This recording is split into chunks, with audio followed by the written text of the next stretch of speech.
젊었을 때는 최고의 권력을 가지고 있었고 최고의 자리에서 안락함을 누리고 살던 모세는 40살이 되었을 때 사람을 쳐 죽이고 미디안 광야에 도망을 가서 왕족의 신분에서 왕족의 자리에서 내려와 가장 미천한 신분인 양치기를 하면서 나머지 40년을 보내야만 했었습니다. 어느덧 그의 나이는 80살이 되었죠. 시편 150편 중에 유일하게 모세가 지은 시가 하나 남아있는데 그것이 시편 90편입니다. 그래서 시편 90편 그러면 모세의 시 그냥 그렇게 생각하면 됩니다. 딱 하나 있습니다. 그 시를 통해서 당시 모세의 생각을 읽을 수도 있고 모세의 신앙도 알 수도 있는데요. 참고로 시편 90편 10절에 의하면 당대에 사람들이 몇 살까지 살 수 있었는지의 수명을 알 수 있는 내용이 있습니다.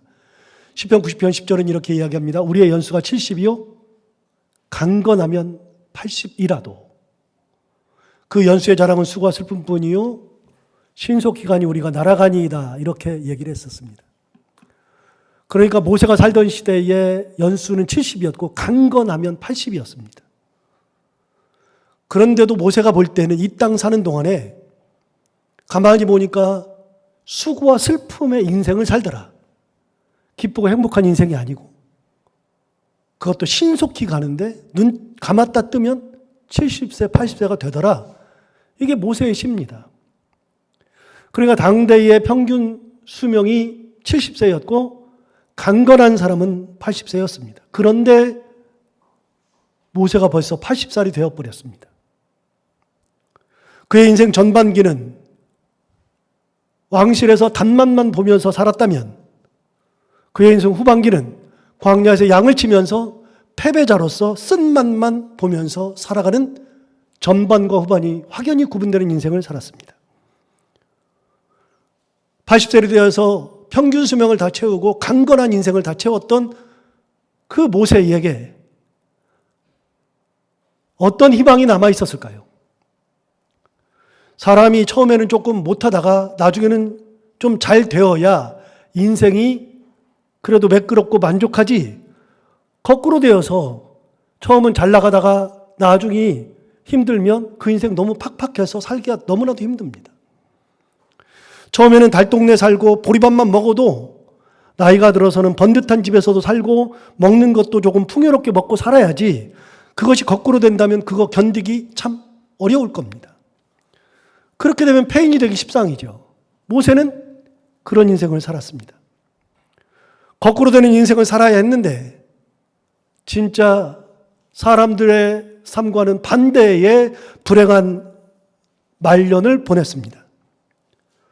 저라 그러면 굉장히 괴로웠을 겁니다. 죽을 만큼 괴로웠을 겁니다. 지난 주일에 말씀을 나누면서 사도 바울 얘기를 했었는데요.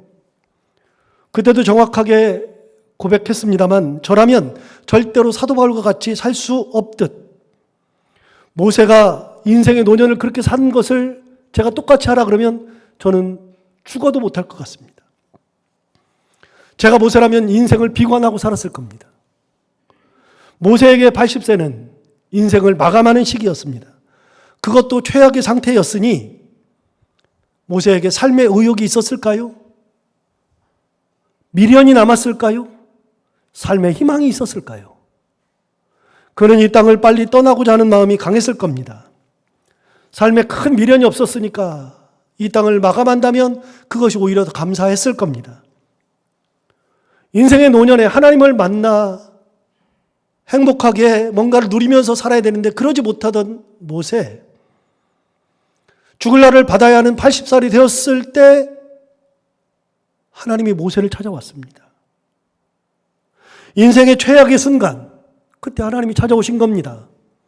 그날도 모세는 양을 치기 위하여서 점점 광야 서쪽으로 가고 있었습니다.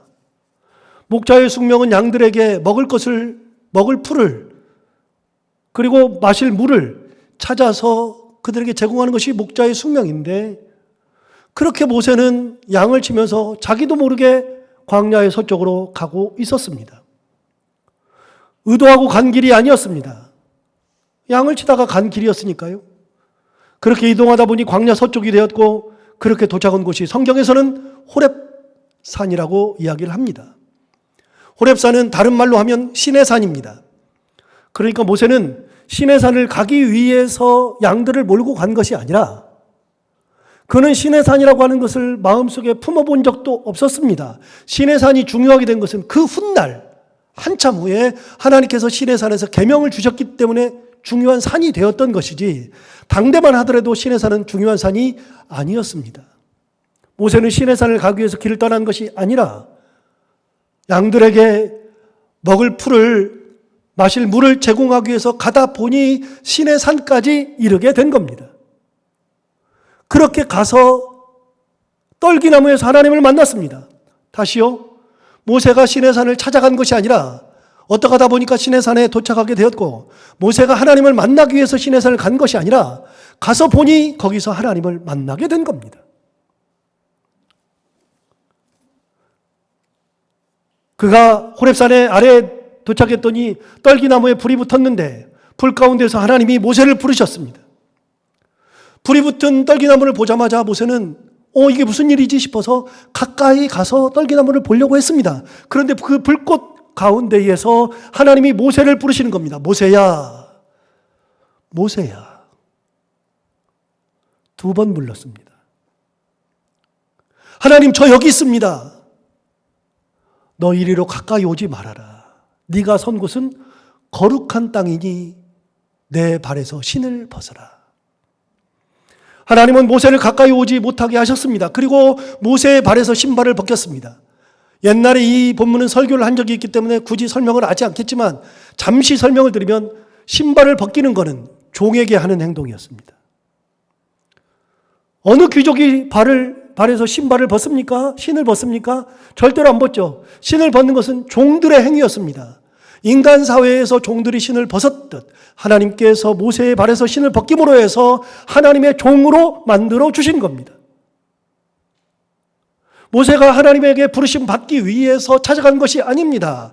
떨기나무를 보기 위해서 간 것도 아닙니다. 하나님을 만나고 싶었던 것도 아닙니다. 그가 어느 날 인생의 노년이 되어서 희망이 없던 그 시절에, 미련도 없던 그 시절에 그가 양을 치다 보니 어느 날 갑자기 시내산에 도착하게 되었고 시내산에 가보니 거기서 하나님이 그를 만나주신 겁니다. 떨기나무 가운데에서, 불타는 떨기나무 가운데에서. 하나님 계속 말씀하십니다. 나는 내 조상의 하나님이니 아브라함의 하나님, 이삭의 하나님, 야곱의 하나님이니라. 인생의 노년에 그가 죽을 날을 받아놓아야 하는 그런 때에 하나님을 만났습니다. 인생을 정리하고 싶은 그때, 가장 암울한 그때 하나님은 모세를 만난 거죠. 그리고 모세를 불러서 이스라엘 민족을 이끌 최고의 지도자로 만들어 주셨습니다. 여러분, 모세는 그렇게 사명을 받았습니다. 죽어야 되는 나이에 사명을 받았고, 의욕이 없던 시대에 사명을 받았고, 희망이 없던 시대에 사명을 받았고, 자기 자신이 그거밖에 안 된다는 것 때문에 자기 자신을 계속해서 괴롭히던 그 시대에 하나님의 부르심을 받았습니다. 그렇기 때문에 모세는 하나님의 부르심을 받았을 때 놀랍게도 성경에서는 하나님 그래요? 저를 그렇게 쓰세요? 알았어요. 그렇게 대답한 것이 아니라 하나님이 그렇게 일꾼으로 삼으시려고 하던 그때에 모세는 3번 하나님께 부인했습니다. 하나님, 제가 왜 가요? 제 나이를 보세요. 하나님, 제가요 죽을 날 받았어요. 하나님, 저 죽을 때 돼요. 하나님, 저 삶에 희망도 없어요. 미련도 없어요. 의욕도 없어요. 하나님, 나는 그냥 이제 가면 돼요. 그럴 때입니다. 그러니까 하나님 앞에, 하나님, 제가 왜요? 저 나이를 보세요. 그리고서 얘기합니다. 하나님, 저는 입이 둔해요. 말을 못해요. 40년 동안을 광야에서 양치기로 살았으니 사람들 앞에 설 일도 없었을 것이고, 사람들 앞에 리더십을 발휘할 기회도 없었을 것이고, 아무런 리더로서의 자격을 갖추지 못했는데 하나님이 그를 그 나이가 되어서 쓰시겠다는 겁니다. 만약에 하나님께서 40세 되던 그때에 뭔가를 하려고 하던 그때에 하나님이 모세를 불러서 내가 너를 일꾼으로 쓰겠다 그랬으면 모세가 이렇게 말했거든요. 당연하죠. 내가 하죠. 하나님, 제가 할게요. 그랬을 겁니다. 그런데 이제는 할 수 없던 그때에 하나님의 부르심을 받았으니 하나님 앞에 3번씩이나 못한다 그랬죠. 하나님 앞에 호되게 꾸지람을 들었습니다. 그리고 나서 그 부름에 응답해서 하나님의 일꾼으로 살아가게 된 겁니다. 여러분, 모세의 인생의 후반기에 왜 하나님께서 죽을 날을 받아놔야 하는 그 나이에 되었을 때, 패배의식에 사로잡혀 있을 때, 삶에 미련이 없을 때, 희망도 없을 때, 죽기를 바라고 있을 그때에 왜 하나님은 그때에서야 비로소 모세를 불렀을까요? 모세는 인생의 후반기에서 자기 자신을 너무나도 잘 알고 있었습니다. 자기는 뭘 해도 안 된다는 거, 아무리 노력을 해도 할 수 있는 것이 없다는 거, 이제는 사람들 앞에 서면 사람들이 자기를 손가락질해서 설 수도 없다는 거, 사람들이 자기가 말을 해도 그 말이 사람들 앞에 씨알도 안 맥힌다는 것을 잘 알고 있었습니다. 나는 할 수 있는 것이 아무것도 없다는 것을 알았습니다. 거기다가 나는 나이까지 들었습니다. 이 나이에 할 수 있는 것은 없다는 것도 알았습니다. 그렇기 때문에 모세는 할 수 없는 겁니다. 나는 할 수 없는데 하나님 뭐라고 그러시냐면 할 수 있다고 하시는 겁니다. 거꾸로 말씀하시는 겁니다. 왜요? 네가 할 수 없어야만 되는 거다. 나는 할 수 있는 사람을 찾는 게 아니라 할 수 없는 너를 찾아서 할 수 있게끔 해주겠다는 겁니다. 이게 하나님의 방법입니다. 하나님께서 모세를 그때 부르신 것은 인간적으로는 이해가 되지 않습니다.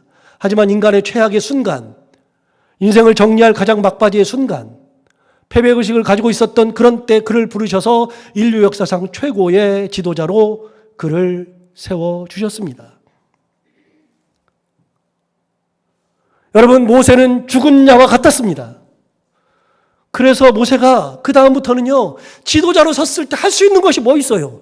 말을 해봐야 사람들이 안 믿을 텐데요. 말을 해봐야 사람들이 우습게 할 텐데요. 그 나이 되어서 쓰면 사람들이 그럴 텐데요. 야, 너 죽을 날 받아가지고 뭐 하고 있어? 그럴 텐데요. 삶에 희망도 없었는데요. 그러니 모세가 할 수 있는 게 뭐 있습니까? 아무것도 못하죠. 그래서 모세가 할 수 있는 것은 딱 한 가지밖에 없었습니다. 딱 한 가지. 여러분 기억하십니까? 제가 새벽 기도할 때 출애굽기를 하다가 저도 성경을 공부하다가 성경을 설교를 준비하다가 깨달은 겁니다. 몇 번 말씀드린 적이 있습니다. 모세의 리더십을 뭐라 그랬습니까? 전달 리더십이라고 그랬습니다. 모세가 자기 힘으로는 할 수 있는 것이 없습니다. 자기가 말해봐야 듣지도 않습니다. 그러니까 그가 할 수 있는 최대한 것은 뭐냐? 하나님의 말씀을 받아서 그대로 전달한 겁니다. 하나님은 그런 모세를 쓰고 싶어 합니다. 내가 뭔가를 하려고 하는 사람, 내가 뭔가를 할 수 있다고 생각하는 사람, 그 혈기를 쓰신 게 아니라 아무것도 못하겠다고 하는 모세를 들어서 그래 내 말만 전달하면 돼, 내 뜻대로만 하면 돼를 가르쳐 주신 분이 하나님이십니다. 그래서 모세는 이야기할 때마다 하나님께서 여호와께서 이와 같이 말씀하시니라를 시작으로 하나님의 말씀을 전달했습니다. 그렇게 하나님의 말씀만 전달했죠. 그렇게 했더니 하나님께서 그를 가장 위대한 지도자로 세워주셨습니다. 여러분, 뭔가를 잘하는 사람이 하나님의 일을 감당하는 것이 아니라 하나님의 말씀대로 사는 사람이 하나님의 일을 감당하는 겁니다. 내가 뭔가 대단하다 싶은 사람이 하나님의 일을 감당하는 그런 사람이 아니라, 그런 사람들이 부르심을 받는 것이 아니라 하나님의 일을 감당할 때 나는 뭔가를 할 수 없다, 나는 아무것도 못한다, 그러나 하나님이 말씀하시니 그 말씀대로만 한다고 하는 사람을 하나님께서 붙들어서 쓰시는 겁니다. 여러분 생각해보면 모세는 한 일이 없습니다. 뭘 했어요? 여러분, 모세가 시내산에 올라가서 십계명을 받았죠. 거기서 뭐 합니까? 금식하라 그러니까 금식한 것밖에 더 있습니까? 기도의 일꾼 된 것밖에 더 있습니까? 거기서 모세가 하나님 십계명 주세요 그러고서 올라갔습니까? 아니요. 하나님이 올라오라 그러니까 올라간 겁니다. 거기서 십계명이라는 것을 모세는 생각해 본 적도 없습니다. 어떻게 했습니까? 어느 날 40일이 금식이 끝나니까 하나님께서 갑자기 불빛 가운데서 나타나셔서 거기서 뭔가로 그 바위를 깨기 시작하더니 바위에서 두 돌판을 하나님께서 만드시고 그 돌판에다가 글을 직접 쓰셔서 십계명을 그 두 손에 안겨주셨습니다. 모세가 뭐 한 겁니까? 모세는 한 게 없습니다. 여러분, 모세가 물을 내고 그리고 먹을 것을 냈습니다. 물을 낼 때 바위를 명해서 물을 내기도 하고 바위를 쳐서 물을 내기도 했습니다. 그런데 모세가 그렇게 한 거는 하나님 앞에 기도한 다음에 하나님이 하라고 하시니 그렇게 똑같이 했더니 물이 나고 먹을 것이 생긴 겁니다. 홍해 앞에 갔을 때 모세가 한 게 뭡니까? 이스라엘 백성들에게 이렇게 말했습니다. 너희는 오늘 가만히 서서 여호와께서 구원하시는 것을 너희가 보라 그랬습니다. 가만히 있으라 그랬습니다. 모세가 뭐 했습니까? 홍해로 들어갔습니까? 홍해를 직접 갈랐습니까? 아니요. 하나님께서 행하시는 구원을 보라고 그랬습니다. 자기도 어떤 구원이 임할지를 몰랐습니다. 여러분 가만히 보세요. 모세가 그 이스라엘 백성들에게 너희는 오늘 가만히 서서 여호와께서 너희를 위하여서 행하시는 구원을 보라 이렇게 얘기했을 때 자기가 이미 기도해가지고 하나님이 이 홍해를 가르신다는 것을 받아서 그 얘기를 한 겁니까? 아니요. 모세는 홍해가 갈라지는 것은 생각도 한 적이 없습니다. 다만 그가 가지고 있는 확신 하나는 하나님께서 행하시는 구원이 있다는 거, 하나님이 버리지 않는다는 거, 하나님께서 행하시는 구원을 보면 그러면 된다는 거, 가만히 있어도 된다는 거, 그것만 얘기했습니다. 그런데 자기도 생각 못했는데 하나님께서 홍해를 갈라버린 겁니다. 여러분 모세가 한 게 뭡니까? 생각해보면 모세가 한 것은 아무것도 없습니다. 하나님의 말씀을 그대로 전달한 거, 하나님의 말씀대로 행하였던 거, 하나님의 은혜 가운데 했던 것만 있었지 그 외의 것은 모세가 한 것은 아무것도 없습니다. 하나님은 그런 모세를 불러서 쓰신 겁니다. 힘 있을 때, 혈기 있을 때는 쓰지 않았습니다. 그때는 내 뜻대로 하니까요. 하나님 좀 가만히 있어봐요 좀. 왜 그렇게 해요 하나님? 이렇게 하면 되지. 그럴 때는 하나님이 쓰지 않았습니다. 하나님 누구를 쓰시는가? 말씀에 순종하는 자를 불러서 쓰시는 겁니다. 때와 장소를 가리지 않습니다. 나이를 상관하지 않습니다. 하나님은 그렇게 사람을 쓰십니다. 그래서 하나님은 사람을 쓰실 때 가만히 보니까 능력을 보고 뽑지 않습니다. 인물을 보고 선택하지 않습니다. 재력을 보고서 하나님께서 그 사람을 쓰지도 않습니다. 외적인 조건을 보고서 쓰지도 않습니다. 하나님이 사람을 쓰는 조건을 보면 인간들이 중요하게 생각하는 것을 하나님 중요하게 생각한 적은 단 한 번도 없습니다. 그러니 하나님께서 그 어린 나이에 다윗을 불러서 쓰셨고, 그러니 하나님께서 삼손 같은 사람을 쓰셨고, 그러니 하나님께서 사사기에 나오는 드보라와 같은 여성 지도자를 쓰셨습니다. 여러분 당대에 구약시대의 여성이 어떻게 지도자가 됩니까? 말도 안 되는 얘기입니다. 그런데 하나님은 말도 안 되지만 여성 지도자인 드보라를 데려다가 그를 위대한 인물로 쓰신 겁니다. 사람은 당시로는 여성을 쓰지 않았을 겁니다. 그러나 하나님은 인간의 기준으로 사람을 뽑아서 쓰지 않습니다. 하나님은 우울증에 시달리던 엘리야를 쓰셨습니다. 여러분 엘리야는 우울증이라고 많은 사람들이 이야기합니다. 진짜 우울증이 있었던 것 같습니다. 그런데 우울증 걸렸던 엘리야를 쓰신 분도 하나님이셨고요. 여러분 눈물로 아들을 간구했던 한나의 기도를 들으셔서 한나에게 아들을 주셨는데 사무엘을 주신 다음에 그 사무엘을 들어서 쓰셨습니다. 그래서 그 사무엘 어렸을 때부터 성막에서 자라게 하시고 거기서 하나님의 음성을 듣게 하시고 그래서 전무후무하게 이스라엘의 초대 두 왕인 사울과 다윗에게 기름을 부었던 위대한 선지자 겸 제사장으로 사무엘을 쓰셨습니다. 사무엘은요 엘리 가문도 아닙니다. 정통 대제사장 가문도 아닙니다. 그러나 하나님은 그런 사람을 쓰셨습니다. 가만히 보니 그들 모두 대단한 인물들이 아닙니다. 그런데 대단하지 않은 인물들을 하나님 은혜 주셔서 대단한 인물로 만들어 버렸습니다. 원래 위대하기 때문에 우리가 쓰임받는다고요? 아니요. 위대하기 때문에 쓰임받는 게 아니라 하나님이 우리를 쓰시니 위대해지는 겁니다. 우리가 뭐 원래 대단해가지고서 능력이 있어서 하나님 쓰신다고요? 아니요. 하나님이 우리를 쓰시고 그러니까 우리가 위대하고 능력 있는 존재가 되는 겁니다. 하나님이 쓰셔야지 되는 겁니다. 모세 같은 사람 쓰셔서 가장 위대한 인물로 만들어주시는 거죠. 하나님의 부르심과 쓰심은 시간과 장소를 가리지 않고 계속해서 일어나고 있습니다. 성경의 인물들만 부르시고 쓰셨던 것이 아니라 역사 이래로 계속 이루어진 것이며 지금도 하나님은 그렇게 우리를 부르시고 우리의 처지를 정확하게 하시고 그렇게 우리를 부르셔서 쓰시는 겁니다. 베드로와 바울이 순교한 지 300년이 지났습니다. AD 354년이 되었을 때 북아프리카의 다가스테라고 하는 곳에서 한 아이가 태어났습니다. 지금으로부터 1700년 전의 사람입니다.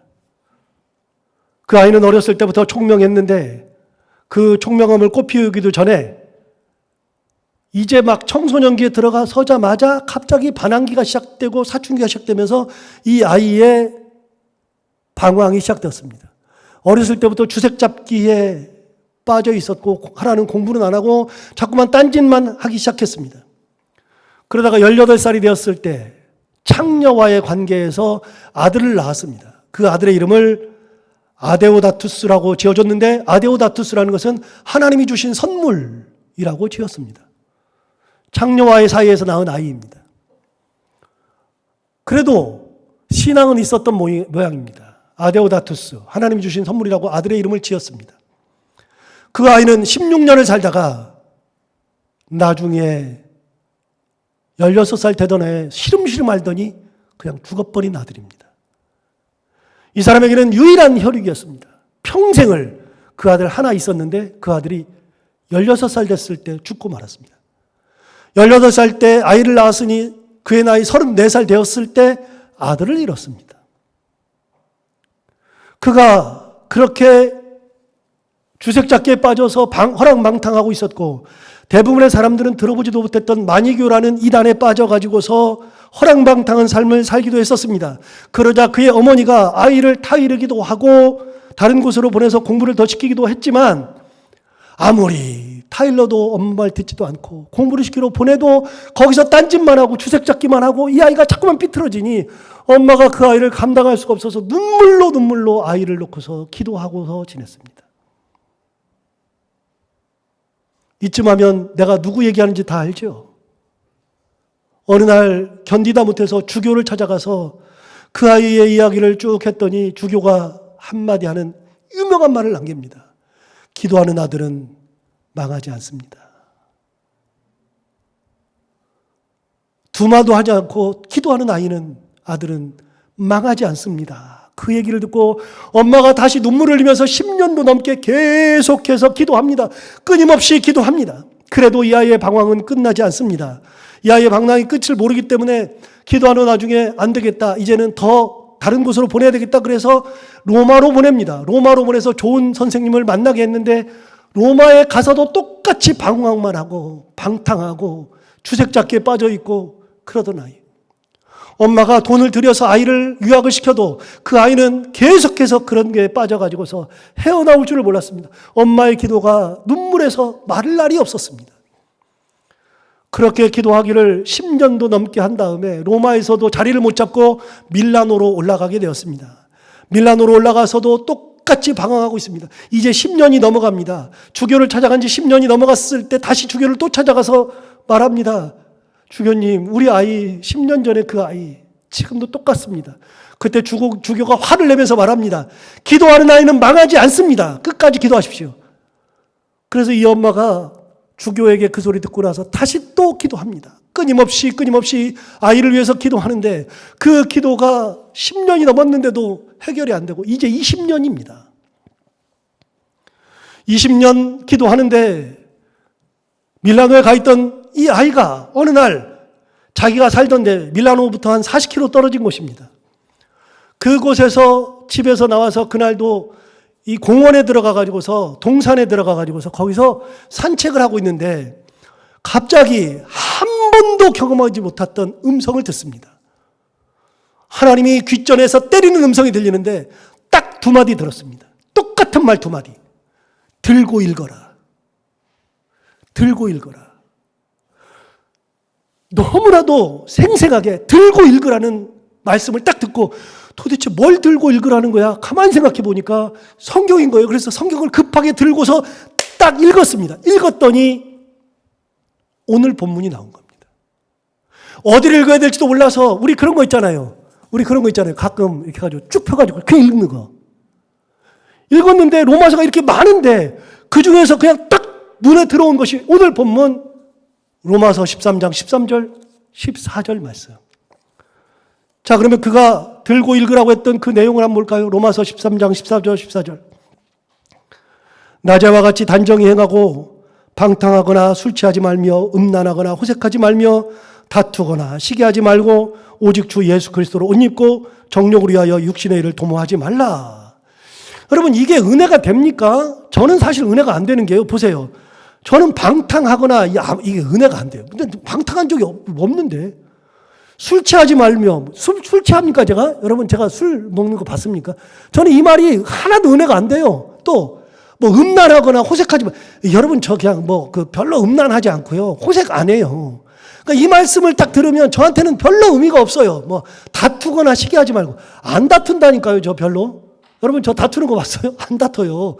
시기 별로 없습니다. 그러니까 이 말씀은 저한테는 아무런 의미가 없습니다. 그런데 20여 년 동안을 방탕하게 살았던 어거스틴은 이 말씀을 딱 보자마자 하나님이 자기에게 주신 음성을 정확하게 느꼈습니다.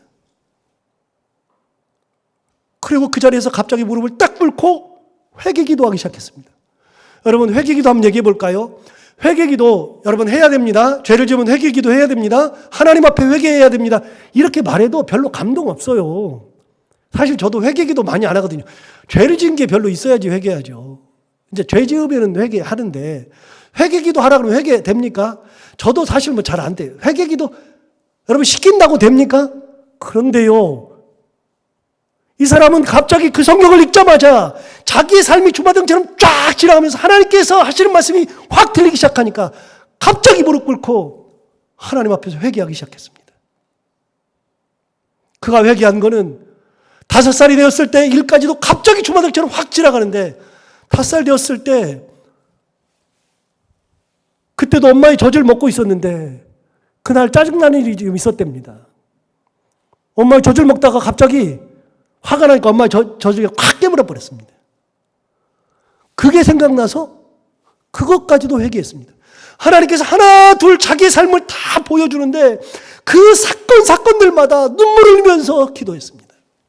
그리고 하나님의 부르심에 응답해서 이제는 내가 하나님의 뜻대로 살겠다 하고 결단하는 곳이 밀라노 위쪽에 있습니다. 여러분 누군지 아시죠? 2000년 역사에서 가장 위대한 신학자인 어거스틴 얘기를 제가 지금 하고 있는 겁니다. 하나님은 그를 사람 만드시려고 하나님께서 원하시는 사명을 감당한 일꾼을 만드시려고 하나님의 복음을 위하여 어머니를 통해서 20년 동안 기도하게 하셨고 32살 되었을 때 30년 동안 기도한 그 응답 20년 넘게 기도했던 그 응답이 딱 이루어지는 곳이 바로 그곳입니다. 그렇게 부르심을 받은 이후 그는 그때부터 죽을 때까지 하나님을 위해 영광을 위하여서 교회를 위하여서 이단과의 사투를 벌이며 당대 기독교를 위해 그렇게 최고의 존재로 살았고 지금도 전무후무한 기독교의 최고의 신학자로 남았습니다. 여행을 하면서 다른 곳도 가고 싶었는데 이곳을 꼭 가보고 싶었습니다. 다른 곳은 다 가봤는데 여기는 안 가봤어요. 어딘지도 몰라요. 그래서 제가 인터넷을 통해서 여기저기 정보를 막 찾아봤더니 어디 있다 그래가지고서 굳이 이탈리아 여행 마지막 날 거기를 딱 찾아갔습니다.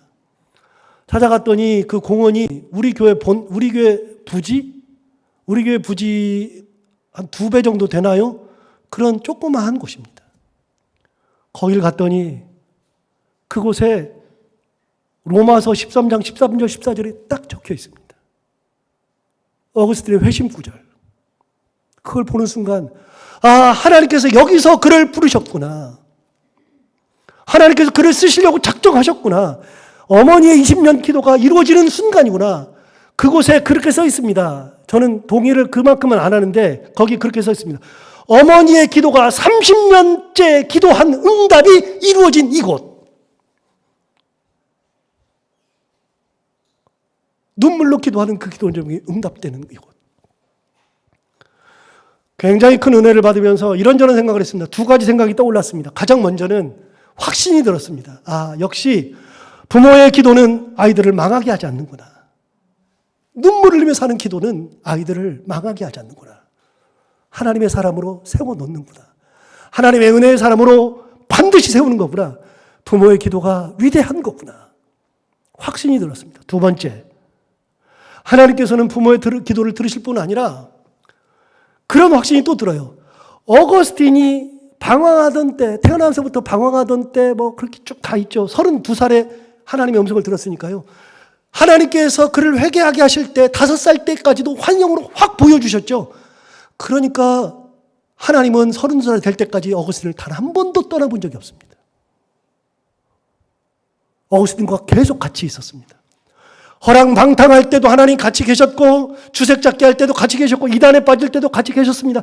그를 너무나도 잘 알고 있었습니다. 그런데 하나님께서 끝까지 어거스틴을 미리 회개시키지 않으시고 32살이 되었을 때 왜 회개시켰을까요? 거기에 의문이 생겼습니다. 왜 이때까지 하나님 기다리셨을까? 그런데요, 여러분, 놀라운 게 하나 있습니다. 그때 32살이 되었을 때 자기 인생을 딱 돌아보니 하나님이 이 말씀을 딱 주셨을 때 그때 깨달았습니다. 엄마가 아무리 말해도 듣지 않고 선생님들이 말해도 듣지 않았는데 하나님께서 그 말씀을 딱 주시는 순간 깨달았습니다. 여러분 13절 다시 한번 볼까요? 이렇게 이야기합니다. 나자와 같이 단정히 행하고 방탕하거나 술 취하지 말고 음란하거나 호색하지 말라 그랬는데 여러분 가만히 보세요. 이 말씀 속에 어거스틴이 다 들어있죠. 어거스틴이 단 한 번도 낮에 살아본 적이 없습니다. 항상 음침한 사람, 어두운 사람으로 살았습니다. 이 말씀을 보자마자 자기가 딱 생각났습니다. 방탕했습니다. 술에 쩔어서 살았습니다. 음란한 인생을 살았고 호색한 인생을 살았고 다투기도 많이 하고 시기하기도 많이 하고 하나님이 어떻게 그렇게 어거스틴을 처음부터 정확하게 다 알고 계셨을까요? 다 아시는 겁니다. 그리고 그에게 가장 적합한 말씀을 주셔서 글을 쓰시는 겁니다. 이거를 자기가 인정할 때까지 하나님께서 놔두시는 겁니다. 인정할 때까지. 14절 볼까요? 14절에 이렇게 얘기했습니다. 오직 주 예수 그리스도로 옷 입고 정욕을 위하여 육신의 일을 도모하지 말라 그랬는데 가만히 보세요. 하나님이 이렇게 말씀하세요. 이제는 주 예수 그리스도로 옷 입어라 그랬습니다. 이게 뭔 말일까요? 야, 너 그동안 술에 쩔어서 살았지. 여자에 쩔어서 살았지. 이단에 쩔어서 살았지. 너한테는 그냥 맨날 그런 것만 보이지. 이제는 그리스도로 옷 입어라. 이 말씀이 어거스틴에게는 큰 힘이 되었습니다. 여러분 보세요. 그리스도를 옷 입는다는 표현이 이런 겁니다. 잘 아다시피 목사는 이제 목사 클러지 셔츠를 입잖아요. 여기 십자가 있는 거 흰색으로 되고 뭐 검정색으로 된 이제 클러지 셔츠 있잖아요. 그거를 저는 진짜 잘 안 입습니다. 입는 거는 교회 무슨 행사가 있을 때, 뭐 세례할 때, 성찬할 때 이런 때 아니면 제가 잘 안 입습니다. 그런데 여러분 그걸 입는 순간에 마음이 완전히 달라집니다. 행동도 완전히 달라집니다. 제가 부끄럽게도요, 부끄럽기도 하고 제 이제 성격도 그러고 그러니까요. 저는요 신호등을 잘 지키는데요. 근데 여기 이쪽 현대아파트 이쪽에서 넘어가는데 그 지리산 흑돼지 그 있는 그쪽 그 신호등 있잖아요. 짧은 거. 거기는 잘 안 지켜져요. 그래가지고요 차도 없으면 이제 후룩 지나가 버리거든요. 진짜 많이 지나갑니다. 그런데 여러분 하나 생각해 볼까요? 왜 그럴까요? 제가 만약에 클러지 셔츠를 딱 입고 양복을 딱 입고서 지나갈까요? 절대로 안 지나갈 겁니다. 그 옷을 입고서 제가 만약에 여자를 너무 좋아해요? 여자를 참 좋아하면 내가 그 옷을 입고서 여자를 뭐 어떻게 해보겠다고 하겠습니까? 안 합니다. 그리스도로 옷 입는다는 것은 그런 겁니다. 그리스도로 옷을 딱 입는 순간에 그것들과는 거리가 자연스럽게 멀어지는 겁니다. 점점. 절대로 안 하는 겁니다. 호색 안 하는 겁니다. 방탕 안 하는 겁니다. 하나님이 딱 말씀하시는 겁니다. 이제는 그리스도로 옷 입어라. 어떻게 그렇게 어거스틴을 잘 알까요? 모세를 잘 아시는 하나님께서 모세 너는 40살에 부르면 너는 네 혈기 부리다가 다 망해. 하나님 나 못해요. 그때까지 하나님 기다리셔서 40년 동안 낮추신 다음에 모세를 들어서 하나님의 일꾼으로 쓰신 것처럼 어거스틴도 세상에서 방탕하고 이단에 빠지고 호색 잡는 거 하고 그런 어거스틴을 불러다가 딱 일꾼으로 삼으시는 겁니다. 그래서 여러분 그때부터 어거스틴이 가장 많이 싸운 게 이단입니다. 왜요? 이단을 너무 잘 알거든요. 마니교에 빠져가지고 마니교의 이단 교리를 다 알거든요. 당대 이단 교리를 가장 잘 알았던 사람이 어거스틴 아닙니까? 그러니까요. 그렇게 하나님으로부터 부르심을 받은 다음에 이단과의 전면 전쟁했던 사람이 어거스틴입니다. 그래서 여러분 얘기했잖아요. 어거스틴이 2000년 내에 가장 위대한 신학자라 그랬는데 신학이라고 하는 것은요. 다 이단과의 싸움에서 나오는 거예요. 전부 다. 그렇게 불러서 쓰신 겁니다. 여러분 하나님은 그러면서 들었던 확신. 제가 거기 가가지고 밀라노에 어거스틴 회심 공원에 가가지고 묵상하다가 또 물었습니다. 하나님 그러면 우리는요. 저는요. 그리고 우리 교회 성도들은요. 지금의 그리스도인들은요. 하나님 동일하게 말씀하십니다. 지금도 하나님은 우리를 부르십니다. 저를 부르시고 여러분들을 부르십니다. 못한다고요? 안 된다고요? 아니요. 우리가 부르심 받아서 쓰임 받는 것은 딱 하나입니다. 하나님의 말씀에 순종하고 하나님의 역사를 따라가는 것. 모세와 똑같습니다. 하나님 말씀하셨으므로 제가 감당합니다. 저는 못합니다. 그러나 말씀하셨으므로 감당합니다. 하나님 제가 주색잡기에 빠져 있었습니다. 그러나 하나님 은혜로 내가 이제부터는 그리스도의 옷을 입고 감당합니다. 우리는 모두 다 하나님의 부르심을 받은 존재들입니다. 어떤 형태로든. 교회를 위해서 쓰임 받기 위해서도 있지만 꼭 그렇게 생각하면 안 돼요. 내 삶 자체가 하나님의 부르심입니다. 그래서 하나님이 내게 은혜를 주셔서 은혜를 나누게 하시는 부르심, 하나님이 내게 사랑을 주셔서 사랑을 나누게 하시는 부르심, 하나님이 내가 그 가정에 들어가게 하셔서 그 가정을 하나님의 은혜로 바꿔놓는 부르심, 사랑하는 남편과 아내를 만나서 그들과 함께 하나님의 은혜를 나누면서 하나님의 가정을 이루는 부르심, 교회를 위해서 쓰임 받을 때는 교회가 이것이 저것이 필요할 때 하나님께서 나를 부르셔서 그것을 일을 하게 하시는 그 부르심. 새벽 기도 때도 계속 말씀드리지만요. 여러분, 우리는 은퇴하면 다 끝났다고 생각해요. 아니, 그거는 직분에서 끝난, 은퇴한 거고요. 세상에 하나님 앞에 기도하는데 은퇴가 어디 있습니까? 사랑을 나누는데 은퇴가 어디 있습니까? 말씀 가운데 사는데 은퇴가 어디 있습니까? 은퇴가 어디가 있어요? 은퇴가. 직분만 내려놓는 겁니다. 내가 받았던 직분만 내려놓고 기도의 그 사명을 감당하고 사는 거예요. 그래서 내 주변에서 기도하지 못하는 사람, 아픈 사람을 위로할 수 있고 그 사람을 찾아가서 말씀을 나누고 있고 기도해주고 그 사람을 격려해주고 마음을 편하게 해주고 예수 그리스도를 사랑해 나누게 해주고 그거 자체가 우리가 받은 다 사명입니다. 오늘 하나님은 그걸 우리를 통해서 부르시는 겁니다. 다시요. 제가 여행하면서 처음부터 끝까지 가지고 있었던 생각. 처음부터 끝까지. 똑같은 생각인데, 인생은 한 번 왔다 가는 거지. 때가 되면 가는 거지. 그 생각 계속 하고 다녔습니다. 놀라운 거는요. 여러분, 제가 성경에서 오늘 모세와 뭐 다른 사람도 많이 하고, 그리고 이제 어거스틴도 얘기하고 그랬습니다. 다 죽었습니다. 그분들 세상 살다가 다 갔습니다. 지난 수요일에는 국민 배우요 그러신 분인 우리 홍해 선생님도 95세를 일기로 가셨습니다. 우리는 때가 되면 하나님 앞에 가는 겁니다. 안 갈 사람이 한 명도 없습니다.